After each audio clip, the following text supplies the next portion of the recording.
PMDSU itu adalah beasiswa PMDSU program magister menuju doktor untuk sarjana unggul. Itu kalau ditotalin berapa sih? Totalnya kalau yang di Jepang. Ke Jepang. Kalau ke Jepang doang mungkin sekitar 300. Nah, kalau totalnya Cuma lah itu. ya ada yang mulai dari 150 sampai 300.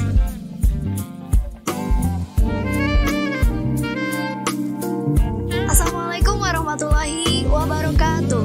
Waalaikumsalam warahmatullahi wabarakatuh. Hai guys, kembali lagi bersama saya Siti Nadila Dan saya Aldi Kuryawan. di Semankal Podcast. Learning, Inspiring, Empowering. Oh iya nih guys, kali ini kita kedatangan tamu yang sangat luar biasa. Gak kalah luar biasanya dengan tamu-tamu sebelumnya loh. Beliau ini merupakan salah satu alumni dari SMA Negeri 1 Karangnunggal, yaitu Dr. Toto Iswanto, ST. Halo. Assalamualaikum. Waalaikumsalam. Warahmatullahi wabarakatuh. Nih, wah sungguh semangatnya masih mendebar-debar ya. Terus transfer begitu cepat. Ya. Terima kasih sebelumnya ya Toto ya sudah menyempatkan hadir di podcast kita pada kali ini. Di sela-sela sibuknya ya. Pasti dari postingan Instagram, dari YouTube-nya itu kelihatan padat banget kegiatan Toto. Tapi terima kasih karena cinta alma mater gitu ya. Ya, tidak lupa akan harus dong ya. harus tanah sendiri. Baik nih, Toto. Sebenarnya kita tuh pingin nanya-nanya. Kita sharing-sharing dan ngobrol-ngobrol santai aja mengenai Toto sendiri. Karena kan di balik Toto sendiri itu banyak pencapaian yang udah banyak orang tahu ya mengenai Toto. Dan mungkin boleh diceritakan ya Sinat ya dari awal banget, mungkin dari sebelum SMA dan kenapa memilih SMA gitu ya. Mungkin sebelumnya ya saya tertarik dengan obrolannya yang tadi pembukanya. Katanya semua orang tahu Toto gitu ya. emang kalian tahu di generasi kalian pernah sempat dengar nama saya gitu? Tahu ya, tahu. Dari malahan Bu Elin. dari guru dan dari beberapa alumni. Oh gitu. Oh iya, termasuk pembicara sebelumnya ya. Betul. Teh Eli ya. Teh Eli. Oke. Oh iya, Teh Eli, Yang sempat maaf. teh Bukan Bu Eli. Muncul tuh di Instagram saya, di WA juga nge-tag nama saya. Halo Eli. Saya hello dulu mungkin boleh. Ya. Jadi kalau pertanyaannya istilahnya apa ya tadi lupa. Perjalanan Ya. Kalau perjalanan mungkin supaya lebih singkat kita bahasnya dari mulai masuk SMA ya. Ya. Oke. Pertama dulu bucket listnya AA atau istilahnya dream listnya AA itu tuh ingin masuk ke pertama dulu SMA Presiden di Jababeka.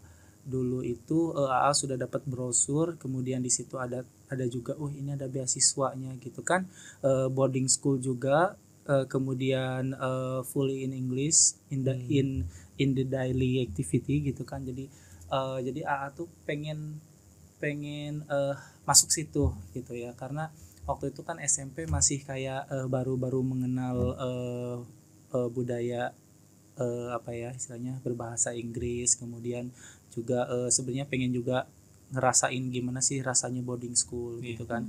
Nah akhirnya ya udah deh SMA di situ. Itu yang pertama. Terus yang kedua itu ada di SMA kota gitu ya. Kalau nggak masuk ke Satas mungkin SMA 5. Cuman udah deh ke Satas aja. Jadi dulu udah masuk ke Satas lah. Singkat ceritanya untuk yang SMA Presiden itu AA nggak dapat izin karena itu tuh ternyata di daerah apa? Di SMA Presiden Jababeka. Coba di searching aja. SMA itu sama kampus Presiden juga menyatu gitu ya. Itu ternyata kata kakak saya setelah dia ke sana gitu kan, nanya-nanya ke security dan lain sebagainya. Ternyata yang masuk ke situ tuh orang-orang yang anak pejabat, orang-orang kaya lah ya. Jadi nanti takutnya minder lah katanya gitu. Oh ya udah, akhirnya saya hapus. SMA Presiden hapus gitu. Akhirnya ke Satas. Nah di Satas itu udah seleksi, dan dari banyak aplikan ya sekitar 500 orang, itu AA masuk ke 60 besar dan ada di middle range-nya 60 besar itu. Dan kakak kan di SMP itu juara umum kedua. Nah dari situ tuh saya pede gitu kan, dalam arti wah saya di sini bisa ikut istilahnya bisa apa ya, menaklukkan kompetisi gitu kan ya, bisa unggul gitu bisa ya. Unggul setidaknya kan, mungkin nanti di in the life gitu kan saya juga bisa gitu mungkin dapat kesempatan untuk bisa berprestasi di Satas. Ternyata beberapa alasan ibu saya tidak menyetujui. Waktu itu saya ya udah masuk ke SMA Karang gitu kan. Saya waktu itu SMA Karang, sebenarnya kakak saya di SMA Karang juga dulu ya. Alumni juga ya. Alumni tahun berapa ya? Itu sama Ibu Deis tuh. Sama Bu Deis, angkatan sama Bu Deis. Bu Deis bahasa Inggris ya? Iya, Bu Deis. Ya. Ece ya? Ya, jadi Ceis. Nah itu akhirnya kan ya udah deh SMA Karang saya coba gitu kan.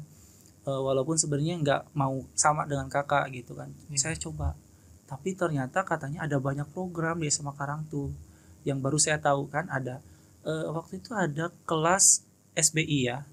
Standar apa ya? Sebentar. Kelas standar bertaraf internasional SBI, kelas SBI. Itu adalah kelas-kelas yang istilahnya dia lebih lama waktu sekolahnya. Jadi sampai jam 4 gitu. Nah, dari siang sampai jam 4 itu istilahnya banyak muatan tambahan, misal bahasa Inggris, keminatan, misal minat di matematika, minat di perlombaan apapun, misal olimpiade, persiapan lomba itu diasah di situ gitu. Itu kayak yang terakhir angkatannya itu adalah Kak Karisa Mayang Sunda. Itu saya masih ingat tuh, itu dulu saya idola banget ke Mbak Karisa ya, karena saya itu selalu menjadikan orang-orang berprestasi di sekolah itu jadi role model saya gitu ya. Motivator dari SMP gitu ya. Motivator gitu. Dari mulai SMP saya itu suka tanya ke orang yang jadi juara umum di sekolah itu, apa sih tips dan cara belajar mereka seperti apa, bagaimana mereka bisa achieve prestasi-prestasi yang mereka dapatkan gitu kan. Itu saya selalu tanya, ajak ngobrol gitu kan. Akhirnya saya berusaha untuk ATM ya, amati tiru modifikasi gitu kan, model-model gini nih strateginya. Nah akhirnya ya udah tertarik gitu kan, masuk Spanka, dan tesnya juga waktu itu ketat ya, dari mulai tes bidang istilahnya tes kemampuan belajar sama tes wawancara bahasa Inggris. Masih ada nggak sih sampai sekarang? Kalau sekarang enggak, jadi kan zonasi ya. Jadi zonasi ya. Ya, jadi ngikut-ngikut gitu loh. Oke. Tapi ada sih jalur prestasi juga gitu. Nah itu SMA. Jadi waktu itu saya ya udah deh ikut gitu ke SMA Karang, dan diwawancarai lah oleh Ibu Eni ya, Ibu Eni bahasa Inggris dulu di sini. Itu berkesan banget buat saya, karena saya yang lagi ya itu tadi ya disampaikan di awal, saya lagi senang-senangnya bahasa Inggris gitu kan. SMP itu tuh saya diajari Pamar Sulu kita, les di Pamar Sulu kita. Jadi kayak saya punya bekal gitu untuk bisa bersaing dan dilihat gitu ya oleh ibu bapak guru waktu itu. Dan akhirnya di wawancara itu saya prepare dengan sebaik-baiknya, dan di luar dugaan ternyata saya diobrolin ya, saya dengar katanya. Jadi istilahnya ini ya digosipin gitu ya. Digosipin sama guru-guru. Topik pembicaraan. Buah bibir ya. Buah bibir katanya. Oh ini yang namanya Toto katanya gitu. Emang kenapa Bu katanya? Oh kamu katanya jago bahasa Inggrisnya gitu waktu itu. Oh iya Bu, iya katanya hasil wawancara bahasa Inggrisnya bagus dibanding dengan yang lain. Oh seneng dong gitu kan. Akhirnya alhamdulillah gitu kan. Oh ya udah, berarti ini istilahnya hadiah dari jeripayah saya. Tonggak kan awal juga gitu ya. Di awal-awal juga, oh ini kayaknya ya udah deh, saya kayaknya nyaman di sini. Akhirnya ya udah, yang awal-awal saya ingin di sekolah ini tuh ya udah terbayar semua di awal dengan istilahnya achievement yang lebih besar daripada sebelumnya. Nah, singkat cerita saya masuk ke SMA Karang di kelas Mandiri 1. Jadi dulu ada kelas-kelas juga gitu, kelas yang dulu tuh katanya tidak boleh ada kelas yang standar internasional gitu. Jadi gak tahu kenapa lah, somehow ya akhirnya saya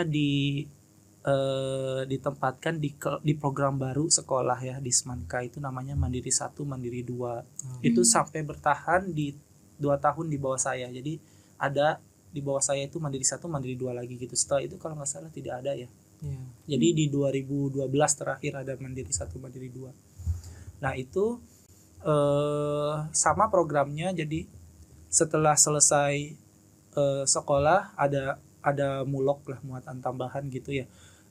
Istilahnya saya kurang paham ya kalau istilah pendidikannya apa gitu ya. Program tersebut hanya saja ada kayak kelas tambahan bahasa Inggris, kelas tambahan matematika, kelas tambahan kimia, IPA lah. Dan kami itu tuh dari kelas 1 udah diterjunin ke IPA. Pasti yang masuk ke Mandiri 1, 2 itu tuh pasti akan ke IPA. Gak mungkin dia tiba-tiba minta ke IPS gitu.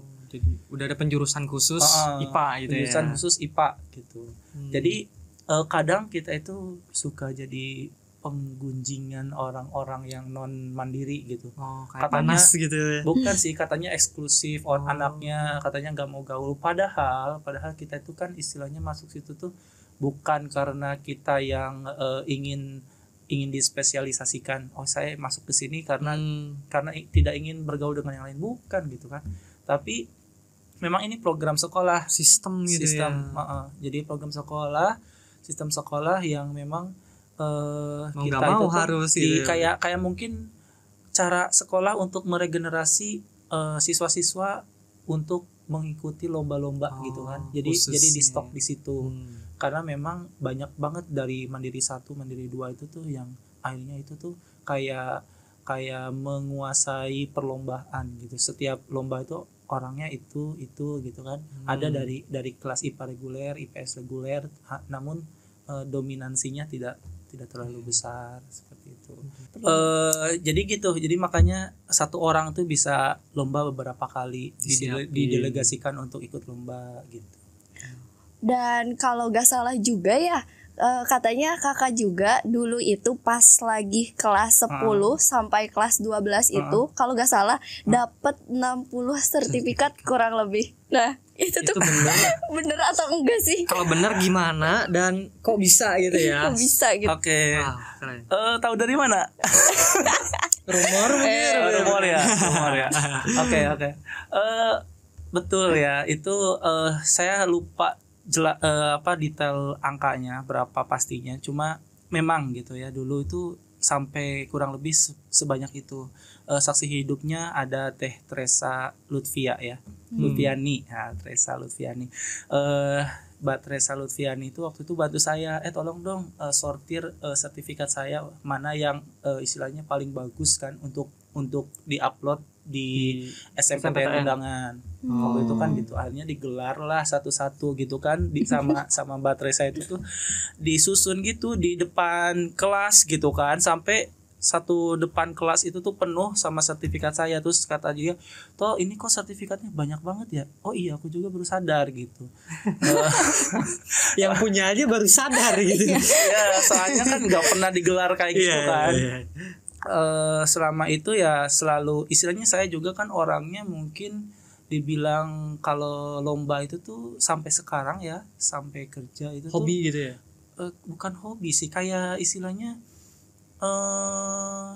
ya mungkin passion ya. Jadi suka ya? Aja gitu ya. Suka aja, kayak aktualisasi diri itu bisa tersalurkan gitu kan. Bisa tersalurkan. Saya itu tuh orangnya juga kan istilahnya suka berpikir tidak ingin sama dengan yang lain, dalam arti hal positif ya.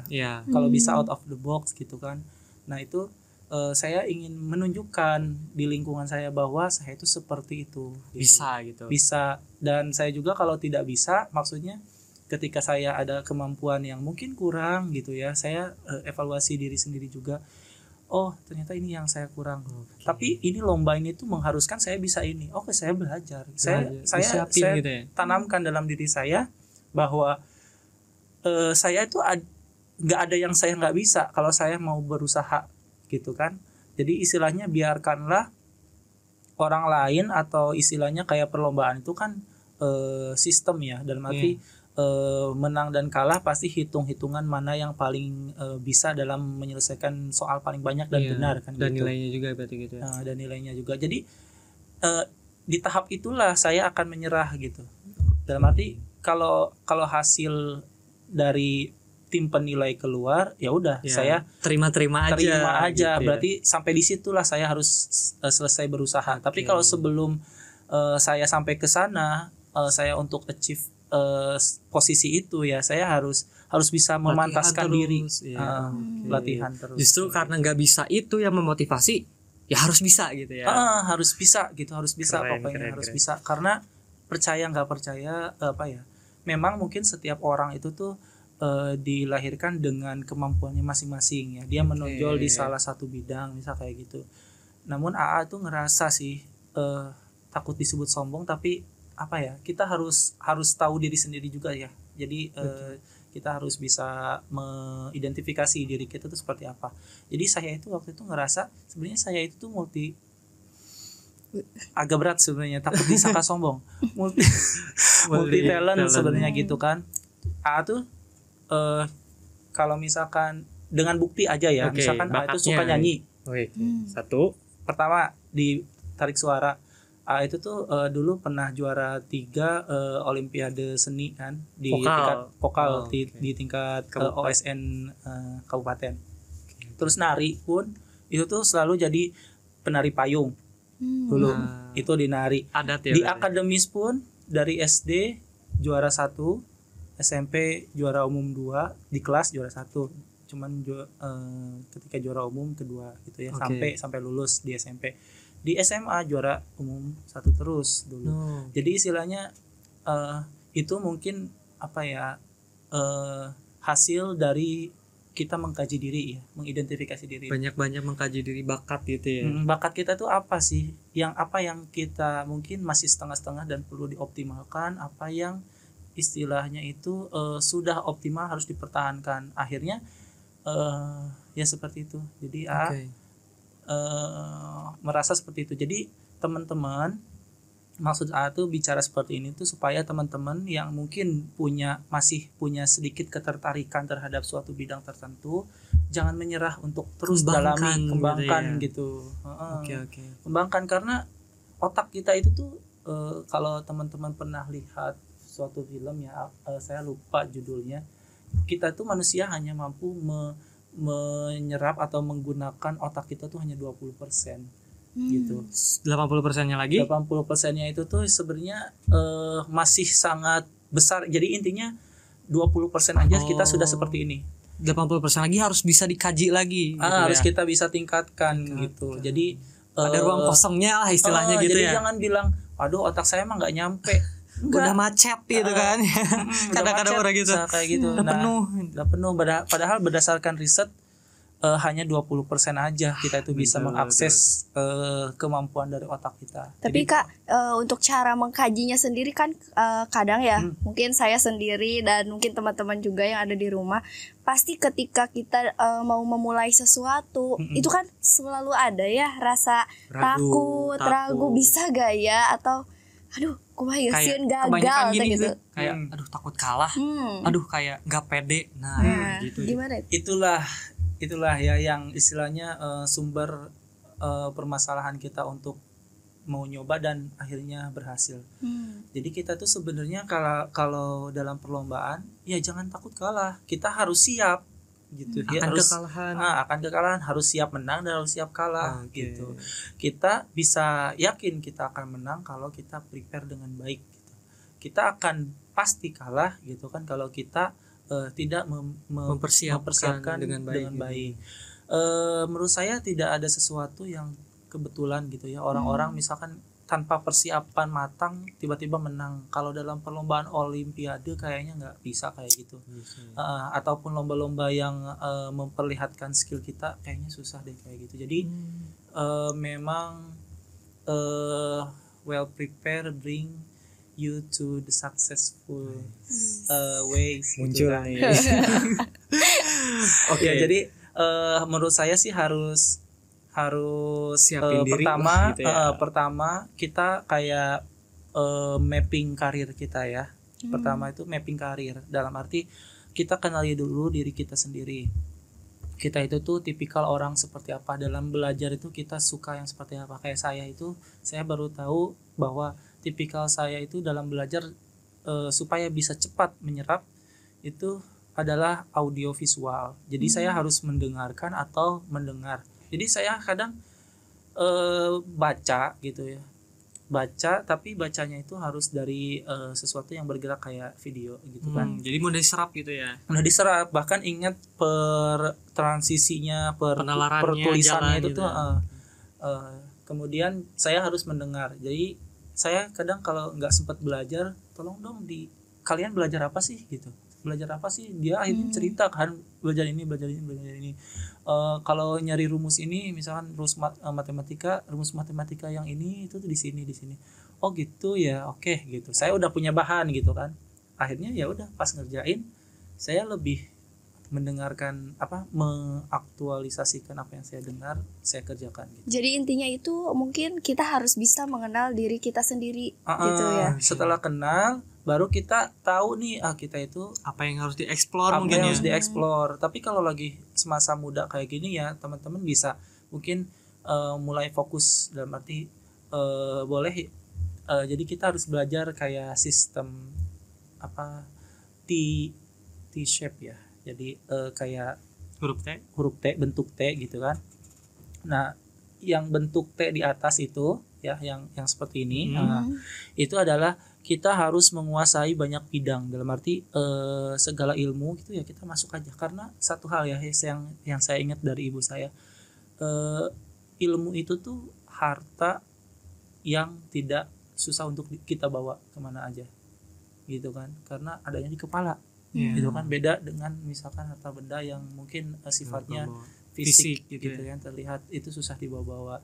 Nah itu, jadi kita harus perkaya tuh ilmu kita. Nah kemudian kita juga harus sampai bisa ke yang shape dari T itu kan, ada yang di atas terus yang sama yang ke bawahnya gitu ya? itu.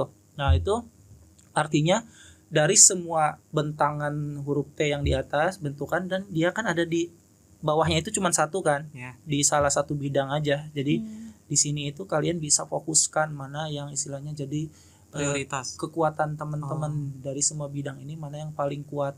Nah itu diperdalam juga gitu, sampai akhirnya itu sampai ke hal teknis. Jadi nggak cuman general aja yang umum, tapi sampai ke hal teknis, bagaimana cara skill skill apa yang istilahnya bisa menjadi pondasi mungkin ya gitu ya. Pondasinya ada, kemudian kita lanjutan gitu ya, atau istilah advance dari ilmu itu tuh kita harus pelajari supaya modifikasi jadi mungkin teman-teman. Ya tips yang saya ambil ya dari tadi itu, mungkin yang pertama kita itu harus bisa mengenal diri kita sendiri agar kita tahu kita itu sukanya apa dan harus dikembangkan mungkin. Dan kemudian setelah kita mengenal diri sendiri, kita itu jangan takut mungkin ya Kak dalam mencoba dalam mencoba segala sesuatu gitu, entah itu dalam bidang apapun, yang penting kita coba aja dulu. Mungkin kita suka dalam bidang tersebut dan mungkin bisa dikembangkan juga gitu. Nah juga berarti kan tadi udah tentang SMA nih, tentang cara belajar dan juga bener-bener gimana sih konsep diri, mempersiapkan diri. Kita lanjut nih atau tentang kehidupan ya setelah SMA berarti nih. Mulai dari awal pengambilan kuliah dan juga sampai beasiswa yang katanya ratusan juta kasih nanti. Itu tuh benar? Gimana tipsnya dan gimana gitu ya, soalnya gerah nih pengen tahu. Mungkin disclaimer dulu di depan ya, bahwa saya menyampaikan ini tuh supaya teman-teman teman-teman sebagai semua knowledge gitu ya, pengetahuan, sebagai knowledge yang istilahnya yang mau meniru AA misalkan terinspirasi, bisa gitu ya, bisa mengakses itu beasiswa itu. Sebenarnya waktu itu sedang seleksi 2 beasiswa. Yang pertama beasiswa bidik misi, yang kedua beasiswa Salman ITB. Nah, iya. jadi saya sudah masuk 200 besar dan sudah karantina di Bandung ya untuk Camp provinsi ya, learning camp ya, udah learning camp waktu itu. Kemudian pas mau 3 hari malamnya itu kita kan ada biasanya setelah maghrib itu suka berkumpul ya dan belajar bareng. Tiba-tiba ada yang bilang ada pengumuman katanya, aku masuk gitu. Akhirnya bidik misi itu atau apa? yang undangan. Oh, SMPTN undangan. Akhirnya saya buka juga. Oh iya, saya juga masuk gitu. Wah, kan. masuk kemana nih? Masuk ke yang undangan bidik misi. Ke universitas apa nih? ITS. Oh, ITS. Saya juga galau waktu itu. Galonya saya ITB atau ITS gitu. Beasiswa kan itu lagi proses, ini udah ada gitu ya. Itu dua-duanya lagi proses sebenarnya kan. Yang ITS itu kan sedang administrasi kan. Yang Salman ITB sedang seleksi learning camp gitu kan di situ. Tapi gambling nih yang ITB gitu kan, soalnya harus diambil 100 besar kan. Betul. Senasional. Kayaknya lihat saingannya pun berat-berat, ya udah akhirnya ngelepasin ITB gitu. Ngelepasin yang ITB, saya ambil yang udah pasti-pasti aja. Dan saya juga memikirkan hal lain, dalam arti skill saya ketika saya belajar di luar Bandung, di luar Jawa Barat, itu apa yang bisa saya tingkatkan. Explore lagi. Iya betul. Jadi ternyata kan di sana di mana itu ITS kan saya belajar budaya baru. Betul. Saya jadi bisa bahasa Jawa, adaptasi betul. Jauh dari orang tua sehingga saya lebih mandiri, memanage keuangan dan lain sebagainya. Jadi alhamdulillahnya saya tidak selalu dapat kesempatan untuk memilih. Kemudian saya juga selalu dikasih sama Tuhan itu tuh kayak yang terbaik gitu. Jadi saya kekeh dengan keinginan saya tuh kayak dikasih selalu 2 pilihan, tapi yang menentukan tuh Tuhan gitu kan. Betul. Nih kamu kesini, ya udah saya ambil kayak gitu. Kemanapun juga itu yang terbaik ya. Itu yang terbaik gitu kan. Itu akhirnya masuklah S1. Nah ternyata di itu tuh berjalan bidik misi ya. Berjalan bidik misi.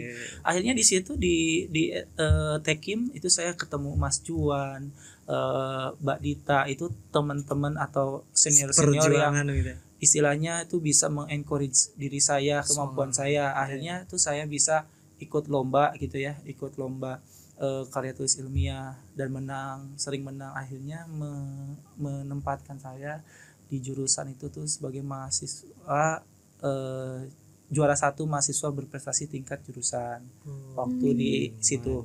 Dan itu mungkin saya kalau pikir-pikir kalau di institut lain saya bisa nggak dapat kesempatan itu. Jadi selalu seperti itu. Dulu juga waktu di SMA seperti itu. Kalau di SMA ini kayaknya nggak dapat deh kesempatan itu. Karena yang dulu belum tentu yang dapat di sini tuh bisa kita dapetin di tempat lain gitu ya. Betul. Pintar-pintar bersyukur berarti ya. Nah terus habis itu supaya lebih cepat ya. Jadi masuk ke kuliah pun kayak gitu. Maksudnya ke S3 pun seperti itu. Jadi saya tiba-tiba udah ini kerja atau lanjut ya. Tiba-tiba kan ada program PMDSU itu adalah beasiswa PMDSU program magister menuju doktor untuk sarjana unggul gitu. Nah di dalam beasiswa tersebut kita diberi fasilitas pertama biaya hidup, kemudian SPP. SPP-nya itu kan tergantung universitas masing-masing ya. Kalau di ITS itu untuk doktor itu 15 juta per semester.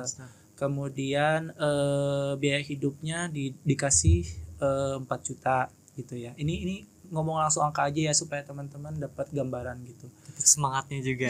Dapat semangatnya juga gitu. 4 juta, kemudian biaya penelitian setiap tahun dikasih 60 juta. Praktek gitu ya. Jadi untuk beli alat, beli bahan gitu. Itu 60 juta. Kemudian sandwich. Nah, ini yang paling seru ini atau PKPI ya. PKPI atau sandwich itu adalah program di mana kita bisa mengambil waktu ya dari mulai 3 sampai 6 bulan untuk melakukan penelitian atau bahkan mungkin ngambil kelas gitu di luar negeri. Oh, itu tuh di Jepang kalau nggak salah. Iya, waktu itu ambilnya Jepang gitu kan. Oh, kalau pilihannya apa aja tuh selain Jepang berarti? Semua. Oh, semua seluruh dunia. Iya, Kita kemana aja gitu. Keren. Bisa ada teman saya yang ke UK, ada ke Inggris, ke UK itu sama Inggris lah anggap sama ya. Ada yang ke US gitu kan, ada yang ke Finlandia, ada yang ke Eropa, kemudian banyak. Oke. Banyak. Kalau Atoto sendiri kenapa milih Jepang sih gitu? Jepang.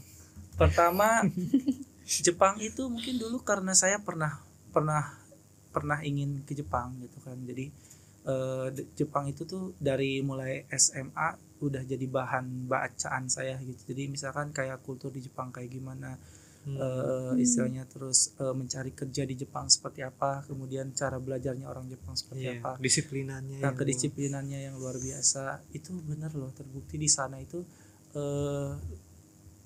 kalian kalau lampu merah yang istilahnya, kalau kita kan selalu berhenti di atas marka gitu ya, marka zebra cross. Ini mah jauh dari marka, mereka mau ada kamera atau enggak ya pasti berhenti. Taat banget gitu. Seperti itu gitu, benar-benar disiplin. Buang sampah hari Senin misalkan sampah plastik, hari Selasa sampah campur, hari Rabu sampah organik. Ya mereka taat gitu. Dari sampah aja udah taat, apalagi aturan gitu kan. Sekali. Luar biasa Jepang. Ya, jadi itu yang saya suka. Kenapa kok ke Jepang gitu. Saya ingin belajar budayanya juga. Jadi selama di Jepang itu berapa bulan? 6 bulan. 6 bulan. Yang itu untuk melakukan penelitian berarti ya. Untuk melakukan penelitiannya itu kalau yang di luar Indonesia, di luar Jepang kan kadang harus bayar bench fee ya. Jadi itu kayak bayar meja untuk dia jeep gitu, untuk dia melakukan nyewa gitu ya. Kan bayar sewa meja gitu kan di labnya. Itu ada bayar gitu kan. Nah, kalau itu bisa sampai ratusan juta tuh. Cuman meja. Cuma perihal meja. Maksudnya enggak sama biaya hidup kan, kita juga dikasih juga gitu ya? Living allowance kan. Sama pemerintah. Nah, itu kakak itu waktu itu di Jepang kebetulan sih kalau rate-nya itu paling tinggi sih sebenarnya konversinya ya. Jadi di Jepang tuh emang tinggi sih. Bayar kos aja untuk ruangannya doang itu kan 6 juta. Wah, itu satu ruangan satu ruangan, belum listrik, belum gas, belum air. Iya, belum air, belum listrik, belum gas. Makan ya. Jadi sekitar kurang lebih 7 sampai 8 juta lah untuk biaya itu. Tapi kan dikasih sama Indonesia gitu kan, sama pemerintah. Itu tuh terpenuhi fully funded semua, jadi sama sekali nggak ada sepeser pun. Iya, jadi mulai dari tiket, pulang pergi, pakai Ana Air gitu ya, itu dibiayai semuanya. Itu kalau ditotalin berapa sih? Totalnya kalau apa yang di Jepang? Ke Jepang. Kalau ke Jepang doang mungkin sekitar 300. Nah, kalau totalnya cuma lah itu. Ya, ada yang mulai dari 150 sampai 300 lah ya. Insya Allah itu benar-benar bukan angka yang kecil. Dan juga pasti itu kan diiringi dengan perjuangan yang besar ya. Oh iya dong, sampai di sana itu workaholic gitu kan orangnya. Jadi kadang kerja itu tuh sampai istilahnya overtime itu nggak merasa itu saking adalah terbiasanya gitu ya. Capek buat dia karena itu udah harus dikejar gitu, outcome-nya harus dikejar. Kalau dari persaingan nih atau Tony, pasti kan itu kan bahkan seluruh dunia bukan sih? Seluruh Indonesia dulu ya untuk PMDSU tuh. Untuk PMDSU ya se-Indonesia. Itu persaingannya gimana kira-kira? Persaingannya tadi hampir kelewat sih atau mohon maaf, di S2-nya kan belum diceritain nih. Oh, iya. S2 di mana dan itu tuh beasiswa juga enggak? Oh iya. Jadi ya tadi loncat ya. Jadi sebenarnya memang program ini PMDSU itu adalah program percepatan dari S1 ke S3. Akselerasi gitu ya. Jadi memang pemerintah itu kan sebenarnya hanya Indonesia itu ya perlu diketahui kurang mungkin 1 atau berapa persen lah di bawah 5% jumlah doktornya gitu. Lulusan S3 dibanding berarti dengan jumlah ininya jumlah Penduduk. total penduduknya.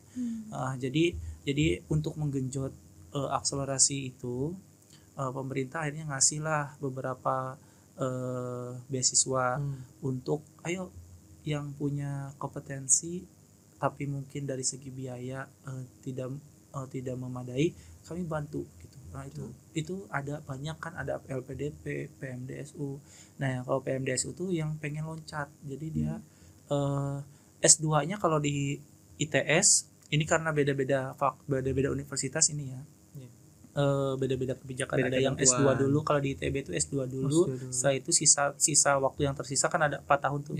S2 dulu 2 tahun, setelah itu dia langsung loncat ke S3. Jadi sisanya 2 tahun lanjutin penelitian. Kalau di ITS itu tahun pertama S2, tapi seleksinya mau masuk tuh seleksi soal S3 gitu. Jadi kita bareng-bareng sama yang mau masuk S3.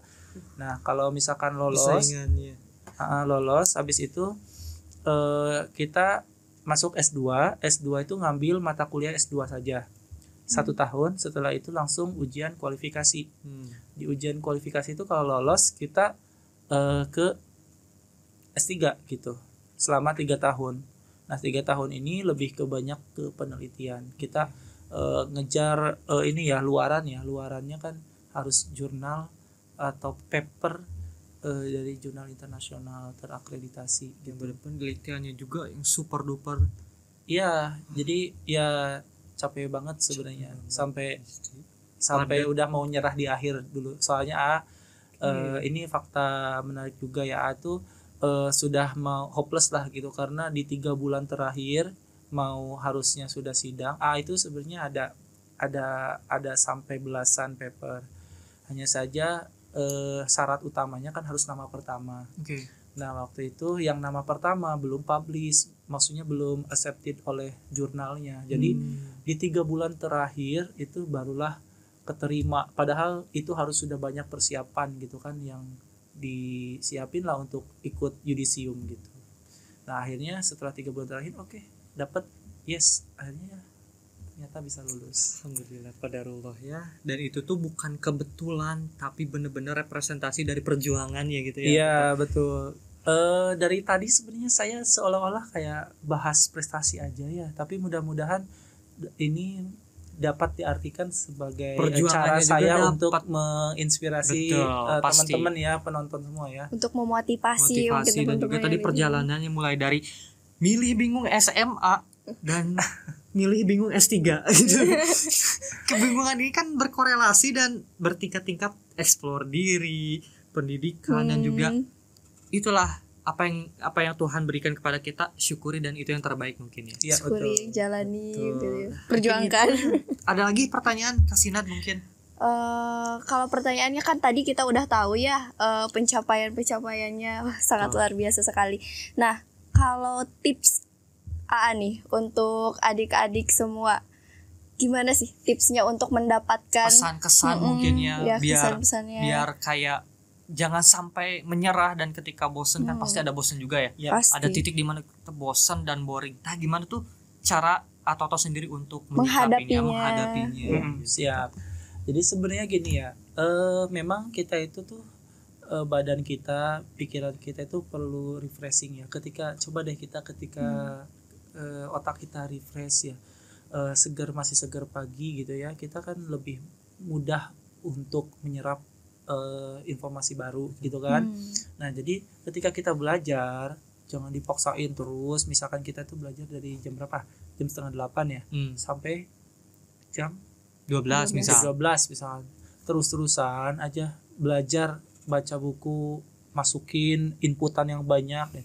Terus kita nggak membuat si otak kita tuh nggak ngasih kesempatan kayak overheat gitu ya. Nah, jadi itu selalu menerapkan istilahnya di sela-sela belajar tuh harus ada istirahat. Jadi mau istirahatnya 15 menit, 10 menit, 30 menit, pokoknya break lanjut seperti itu. Karena itu menurut buat AA sendiri ya, karena mungkin setiap orang beda-beda, itu lebih efektif dalam hal menerima informasi dibanding full tanpa berhenti gitu ya. Tanpa berhenti full, akhirnya malah stres dan gak masuk banyak gitu info. Jadi harus diselang-seling sampai sendiri gitu kan ya. Kan kadang gini juga kalau SMA ya, teman-teman misalkan pas datang guru kan belajar tuh fokus. Kan pas pergantian itu sebenarnya waktu untuk istirahat. Teman-teman bisa istirahat sesuai dengan kegemaran teman-teman gitu.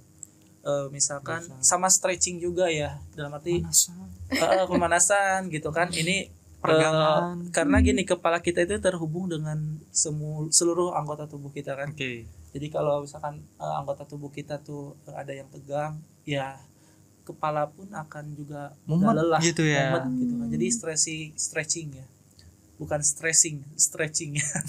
Peregangan lah mungkin gitu ya. Betul, peregangan tangannya, kepalanya, lehernya, pinggang. Jadi jangan monoton belajar itu ya. Jangan monoton gitu kan. Karena yang tahu gimana nyamannya itu tuh ya teman-teman sendiri ya, kan? diri sendiri mungkin ya. Tapi jangan dijadikan alasan juga ya, ketika waktunya belajar ada guru masih belum siap, harus masih istirahat. Betul, nggak gitu juga gitu. Kadang-kadang kajong zona gitu kan, enjoy gitu. Akhirnya tidur ketinggalan gitu. harus itu kan, harus relax dan juga disiplin. Betul. Dan juga mood ya. Ya, kalau Atoto sendiri kan misalkan belajar istirahat. Nah, di istirahat itu biasanya suka ngelakuin apa? Kebiasaan. 15 menit itu berarti ya. 15 menit itu ya. Saya biasanya karena audio visual ya biasanya suka ini pas belum sekolah ya, bukan di SMA ya. Karena kan di SMA enggak boleh bawa handphone. Iya. Nah, kalau sekarang tuh lagi kerja ya biasanya nonton yang saya suka gitu. Film gitu. Enggak sih, lebih ke dengerin nyanyi. Kirain drakor. Kirain suka drakor. Terus Squid Game. Kayak tadi di awal-awal Netflix. kita ini ada lagu yang bagus tuh, itu saya suka tuh lagunya. Oke. Ya. Mungkin nanti kapan-kapan bisa duet ya sama Kasina. Tapi sayangnya takutnya menghancurkan Kaldi. Tapi kan bener kan, Atoto ini punya bakat menyanyi kan. Sampai sekarang berarti ya.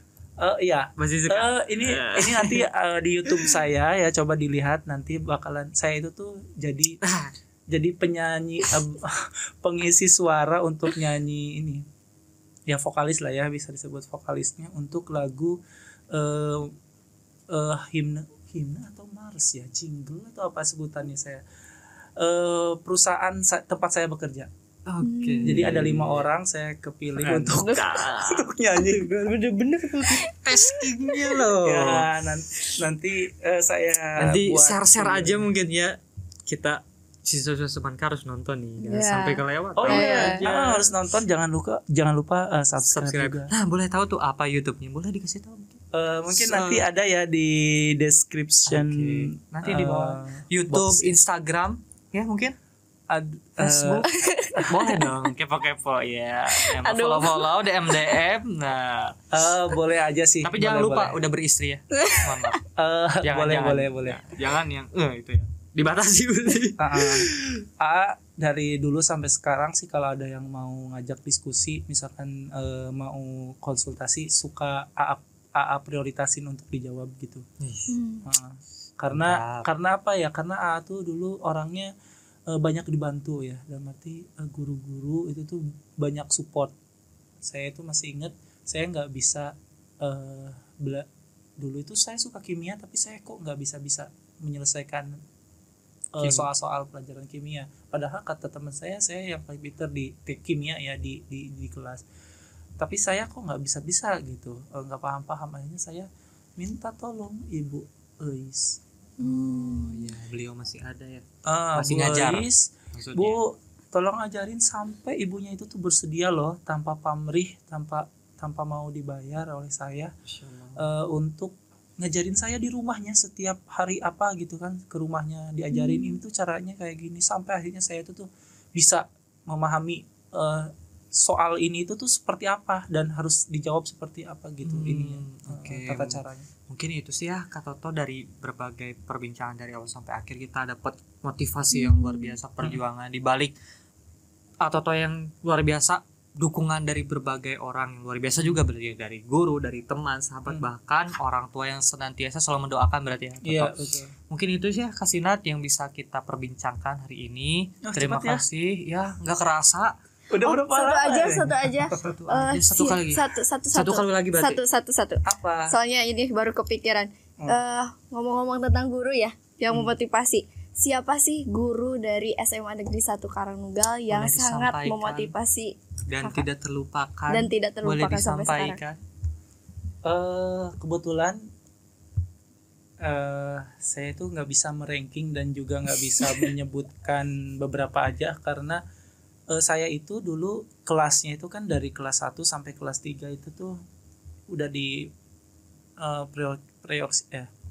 sudah diproyeksikan untuk masuk IPA. Nah, jadi gurunya itu aja. Jadi berkesan sekali ya. Yang paling saya ingat itu ya Bu Ais, karena saya kan masuk teknik kimia dan saya suka kimia itu karena Bu Ais. Bu Apis. Kemudian saya suka biologi juga. Biologi saya itu tuh Bu Susanti. Itu tuh kayak teman curhat gitu kan, Ibu Susan tuh. Terus Pak Dede. Terus wali kelas saya Pak Encep Nurholis. Itu tuh guru matematika saya yang istilahnya bener-bener paling support. ngayomi support gitu kan. Yang istilahnya support saya ketika saya jatuh, pernah nilai 0, kemudian istilahnya saya memperbaiki diri sampai akhirnya bisa dapat 100 lagi gitu kan. Beliau tuh terlihat punya percaya gitu sama saya bisa memperbaiki, dan itu saya ingat terus gitu kan. Terus Ibu banyak banget, nggak bisa disebut. Hampir semuanya mungkin ya. Ibu Lin itu paling bikin suasana itu tuh selalu cair gitu kan, karena dengan guyonannya Bu Lin itu luar biasa gitu kan di kelas. Tapi diam-diam support banget berarti ya. Oh iya dong, pasti. Karena Bu Lin kan istilahnya itu ya pokoknya nggak bisa digambarkan lah gitu. Pokoknya mah the best gitu ya guys. Guru-guru Semangal tuh ya. Jadi guru Semangal, Pak itu satu lagi guru fisika Pak Dedi. Itu juga sabarnya kan Pak Dedi luar biasa kan? Sabarnya, tapi bener-bener motivasi juga kan ya. Iya, ngejarin itu tuh sampai gambar sampai saya itu tuh saking suka fisika. Saya itu dari kelas 1 sampai kelas 3 itu pasti dapat Pak Dedi terus kan. Jadi saya itu beli buku yang tebel banget tuh, beli kayak buku apa tuh? Fisika. Bukan, buku catatan yang tebel banget segede gini supaya dari kelas 1 sampai kelas 3 enggak ganti. Kayak buku catatan gitu yang isinya rumus mungkin gitu ya. Tapi ini tebel banget, segede gini nih bukunya. Nah, jadi hutang. Kayak buku hutang gitu yang warnanya merah gitu kan, yang ada pokoknya banyak isinya. Iya. Tapi isinya bukan hutang ya. Catatan. Ya hutang sih, PR ya. Nah, mungkin gitu sih atau ya perbincangan kita dari awal sampai akhir. Banyak banget dibaliknya kan, betul kan, guru-guru yang tadi disampaikan itu benar-benar semangat to the best. Meskipun masih banyak alumni. Mungkin itu yang bisa kita sampaikan ya, atau terima kasih atas waktunya. Nggak kerasa banget.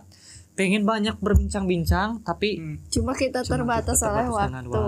Iya, pokoknya jangan lupa subscribe channelnya SMA Karangnugal, Podcast Manka, sama subscribe channel YouTube-nya jangan saya lupa ya. Yang di bawah ya, langsung klik dan lihat perjalanannya gitu. Mungkin ya atau terima kasih atas kedatangannya. Sama-sama. Hatur nuhun pisan, kita mengapresiasi. Mungkin sekian dari kami. Pesan dari kami, tetap semangat. Ya, jangan lupa berikan dukungan terbaik dan komentar kalian. Jangan lupa share, like, komen, dan subscribe. Nyalakan notifikasi loncengnya. Oke. Terima kasih. Sekian dari kami. Wassalamualaikum warahmatullahi wabarakatuh. See you.